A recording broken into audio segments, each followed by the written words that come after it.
One of my only goals as an artist is to have work that I put out into the world that elicits an emotional response. So whether it be still photography or film, the emotional core needs to be authentic. In order to work on the wavelength that it needs to be at in order to connect with somebody, for me it needs to be emotional. Storytelling is at the core, because if there's an authentic emotion there, then there's a story there. So before I even found filmmaking, I was telling stories through my photographs, and that's what led me into filmmaking. I first got into photography when I was around 21.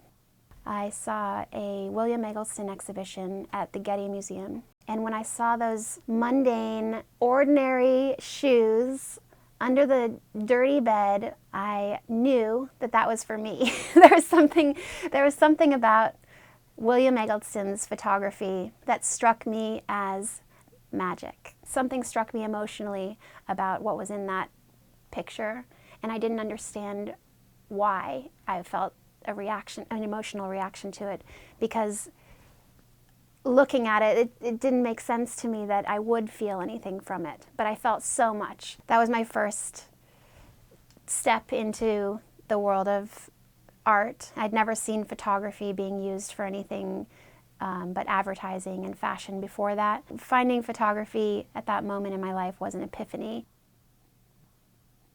Still photography and film are both very important to me in different ways. The longer I'm a filmmaker, the more separate they become. When I first approached filmmaking, I was looking at it as a series of still photographs that fit together to tell one story. And there was a moment in the middle that was the core of this story. And I would show a little bit of the before and a little bit of the after, and that was my film. But really I was approaching it as a series of stills. It blew my mind when we got into post-production, and suddenly I was putting music on top of it and sound design. And once I discovered those components and all the other components that make up what a film is, I got really excited because it was basically the way that I look at film is it's every single art medium all smashed into one medium. It's the most creative I've ever felt. It's the most exhilarating thing for me to do. And then I go back to still photography, and I'm a changed woman. And suddenly still photography looks different to me, and I can play around in photography in a way that I never thought, and it means something else to me, and I'm using it in a different way. I think the connection between the extraordinary and the mundane is an accurate observation. I'm always very interested in combining two worlds and living right in the middle of those two worlds, and leaving myself and anyone else who views the work never quite sure what they're looking at.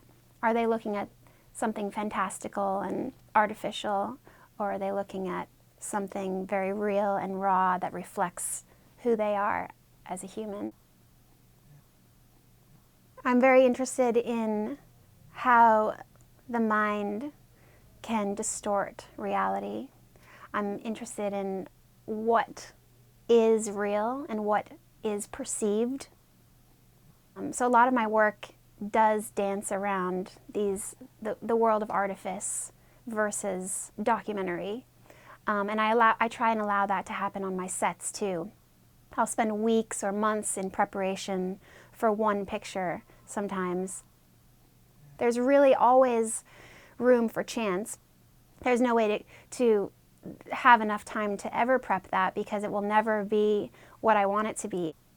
That's the exhilarating thing about what I do, is knowing that as much as I try and fit this all into a very controlled little box that I can imagine in every single detail beforehand, down to the very eyelash and mole and unibrow and briefcase with what papers that man is carrying and why he put them in that briefcase and How long has that person owned that hat?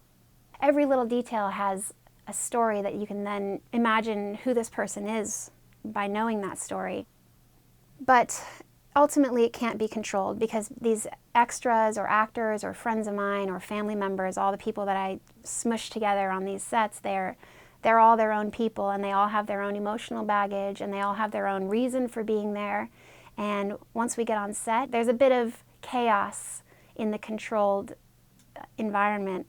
And ultimately that's what makes everything so good in its own way, because it's never going to be what I wanted it to be. And when it isn't, a lot of times it's better than I imagined, because people do weird things and interact in strange ways, and the dynamic changes depending on who's on set that day and what's going on in their lives. And then you have this mashup of documentary and fantasy.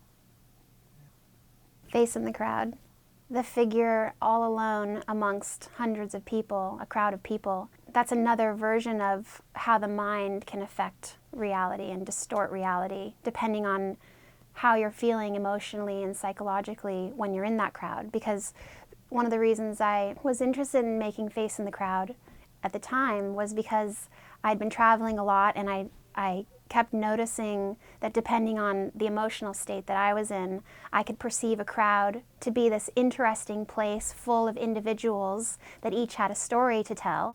Or it could be a sea of anonymous faces that could make me feel more alone amongst a crowd of people than I felt in my bedroom alone at night at the hotel. I find that state of feeling vulnerable really interesting, in that it's something that is created first by me. It's not necessarily the environment that makes me feel vulnerable. It's me, and I'm my own worst enemy at times, as well as my own worst critic, which is what La Grande Sortie was very much about.